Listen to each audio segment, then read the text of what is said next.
When Sarah first found him, the bear cub was nothing more than a small, trembling ball of fur, barely clinging to life.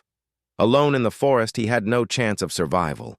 But what happened next defied all expectations. The very cub she saved would later become her protector, fiercely growling at anyone who dared come near her. This is the incredible story of how a bear cub turned into an unlikely guardian and the bond that forever changed both of their lives. It was an ordinary morning, but Sarah could feel something in the air, an unease, a tension she couldn't place. Her life in the remote forest cabin had always been quiet. She enjoyed the solitude, the sound of the wind rustling through the trees, the occasional deer wandering through the woods. But this morning, things felt different. There was a strange calling sound echoing from deeper in the forest, one that was faint but unmistakable. It was a sound of desperation. Sarah's instincts kicked in. She couldn't ignore it. She grabbed her jacket, leaving her cabin behind as she followed the faint cry through the dense underbrush. With each step, the cry grew louder until she came across a sight that stopped her dead in her tracks. There, in the tall grass near the trees, was a tiny bear cub, barely a few months old, lying motionless. His fur was matted, his body emaciated, and he was trembling with hunger and fear.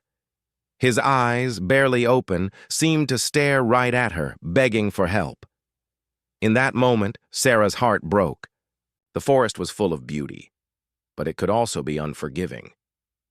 This cub, all alone in the wild, had no chance of surviving on his own. Sarah knew she couldn't just leave him there. She knelt beside him, speaking softly, trying to calm him down. She could feel his frailty, but there was a spark of life in his eyes. He wasn't ready to give up. Without a second thought, she carefully scooped him up, cradling him against her chest. His small body shivered in her arms, but he didn't resist.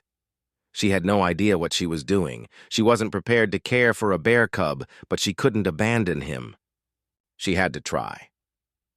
Rushing him back to her cabin, Sarah laid the little cub on a soft blanket, gathering what food she had. She fed him scraps, keeping him warm by the fire. As days passed, Sarah kept him close, watching as the cub, now named Kodiak, slowly began to regain his strength. Kodiak quickly became a part of Sarah's life. He followed her everywhere, sitting by the fire, curling up at her feet, and exploring the cabin with innocent curiosity. It felt like she had a new companion, one that was completely dependent on her. The connection they shared grew deeper with each passing day. He was no longer just a helpless animal in need of care. He was her friend, her family. But as Kodiak grew stronger, Sarah began to notice something strange. He wasn't the same curious cub he had been. His instincts started to take over. One evening, after Sarah had finished dinner, she stepped outside to get some fresh air. It was then that she noticed him, the neighbor's dog, trotting toward her cabin, tail wagging. But Kodiak noticed too. He was standing at the doorway, staring out at the dog, his muscles tense. Sarah had never seen him act this way before. Before she could call out to the dog to leave, Kodiak moved, fast. He charged toward the dog, growling low in his throat. The dog froze, startled, before retreating quickly, running off into the woods. Sarah stood frozen, her heart racing.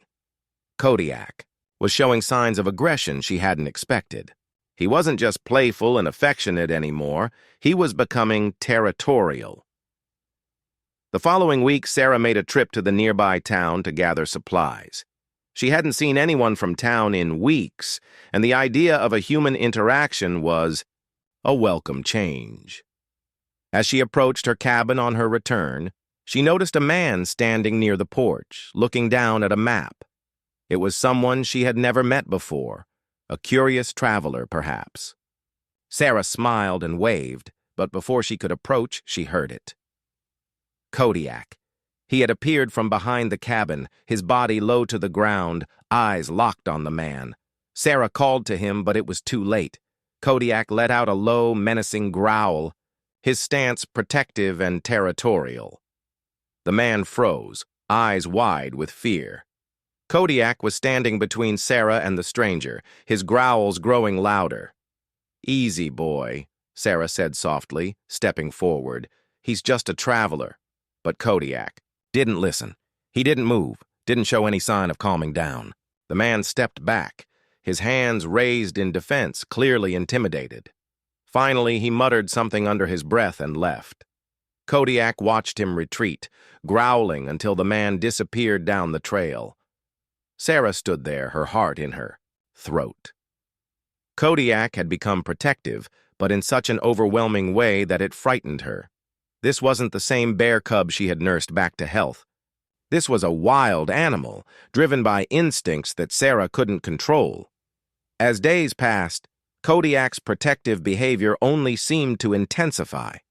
Anyone who came close to the cabin, whether it was a neighbor, a delivery person, or even a stranger, was met with Kodiak's growls. He stood between Sarah and anyone who dared approach, his stance unwavering, his eyes always on alert. Sarah tried to reason with him, but she realized he wasn't acting out of malice. He was simply trying to keep her safe. But that thought didn't comfort her. She had never expected this. Kodiak wasn't just her companion anymore. He was becoming something much more wild, something much harder to manage. One afternoon, while Sarah was walking through the woods near her cabin, a group of hikers appeared on the path. They were chatting loudly, unaware of the giant bear that might be lurking nearby. Sarah had walked this path many times before, but today something was different. She turned to see Kodiak behind her, standing tall, his gaze fixed on the hikers. Her stomach dropped. She called out to the hikers to stay back, but before she could reach them, Kodiak lunged forward, his massive body moving like lightning. The hikers froze, eyes wide with fear as Kodiak stood between them and Sarah, growling, louder and louder. His protective instinct had kicked in, and there was no turning back now. Kodiak wasn't just protecting his territory, he was protecting Sarah. The hikers slowly backed away, their hands raised as they retreated into the woods, clearly terrified. Kodiak stood his ground, watching them until they were completely out of sight. Sarah's pulse was racing. She hadn't seen this side of him before. What if he didn't know when to stop? What if one day his protectiveness turned on her? She tried to approach Kodiak, but he was standing guard, his eyes never leaving the spot where the hikers had been. She knew he was just trying to keep her safe, but it was clear that his protective nature had grown into something uncontrollable.